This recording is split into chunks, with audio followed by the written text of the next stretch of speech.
திருவள்ளுவரின் வழியில் வாழ்ந்து வாழ்வின் உன்னத நிலையினை அடைய திருக்குறளோடு நாம் என்னும் இந்த நிகழ்விலே இணைந்திருக்கின்ற உங்கள் அனைவருக்கும் முதற்கண் வணக்கம். குறள் எண் 215, அதிகாரம் ஒப்புரவு அறிதல்.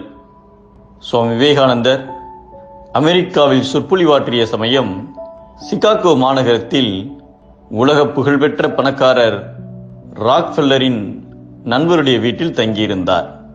விவேகானந்தரை பற்றி அறிந்த ராக்ஃபெல்லர் விவேகானந்தரை சந்திக்க விரும்பினார். உடனே அவர் தங்கியிருந்த வீட்டிற்கு வந்தார். அவர் அறைக்குள் நுழைந்ததும் விவேகானந்தர் வந்தது யார் என்று கூட பார்க்காமல் ஏதோ எழுதி கொண்டிருந்தார். சிறிது நேரம் கழித்ததும் ராக்ஃபெல்லர் தானாகவே தன்னை அறிமுகம் செய்து கொண்டு அவருடைய செல்வ செழிப்பை பற்றி பெருமையாக பேசினார்.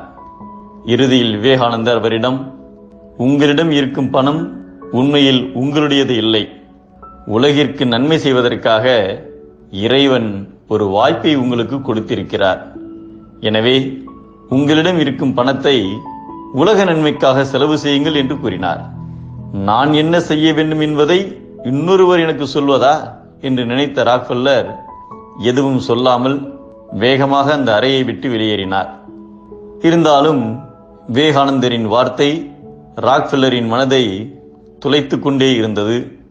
அதன் காரணமாக ஒரு தொண்டு நிறுவனத்திற்கு பெரிய தொகையை நன்கொடை அளிக்க முடிவு செய்தார். எனவே அத்திட்டத்தை விரிவாக ஒரு காகிதத்தில் எழுதி கொண்டு ஒரு வாரம் கழித்து விவேகானந்தரை சந்தித்தார். காகிதத்தை விவேகானந்தர் முன்பு வீசி, இதோ இதை படித்து பாருங்கள், உங்களுக்கு திருப்தி தானே? நீங்கள் இப்போது எனக்கு நன்றி சொல்ல வேண்டும் என்று கூறினார். விவேகானந்தர் அமைதியாக அனைத்தையும் படித்து முடித்ததும், நான் உங்களுக்கு நன்றி சொல்ல வேண்டியதில்லை, நீங்கள்தான் எனக்கு நன்றி சொல்ல வேண்டும் என்றார். ஏனென்றால் உங்கள் செல்வத்தை மக்களுக்கு பயன்படும் வகையில் நல்ல விதத்தில் செலவு செய்வதற்கு நான் வழிகாட்டியிருக்கிறேன். அதனால் நீங்கள் எனக்குத்தான் நன்றி சொல்ல வேண்டும் என்று சொல்ல ராக்ஃபெல்லர் மனதால் அதை நன்கு உணர்ந்து அவருக்கு நன்றி கூறினார்.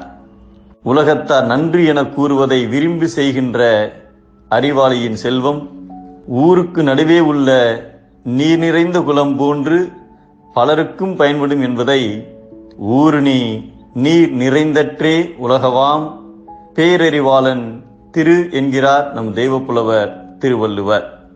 தனக்கென சேர்த்தால் பாவம், பிறருக்கு கொடுத்தால் பாசம்.